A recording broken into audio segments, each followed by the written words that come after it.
पिशाम शहादत साइण बीबी फातिमा सलामुल्लाह अलैह जे सिलसिले में पीर पाड़े में हसैन बख्श जतोई जे इमाम बरगाह तां सलन और मातमी जुलूस बरामद कयो वियो।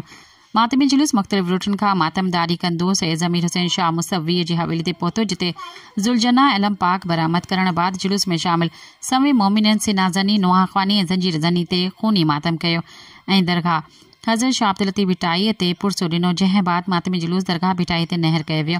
मातमी जुलूस में शामिल मोमिनन लाइ जगह जगह ते मिठे पानी जो सबीलो ऐं न्याज़ जो पिणु एहतमाम कयो वियो। इन मौक़े ते काफ़िले जे अॻुवाण सैयद ज़मीर हुसैन शाह चयो त अॼु साइण फातिमा ज़हरा सलामुल्लाह अलैह जे शहादत जो ॾींहुं आहे, जंहिंखे असां तारीख़ जो सभ खां ॾुखोईंदड़ वाक़ियो करार ॾियूं था।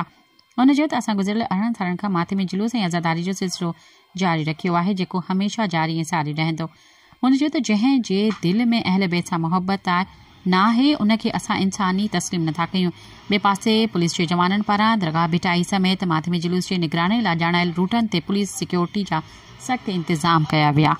सब्सक्राइब कयो अवामी न्यूज़ HD खे ऐं ताज़ा तरीन ख़बरुनि लाइ ॾिसंदा रहो अवामी न्यूज़ HD।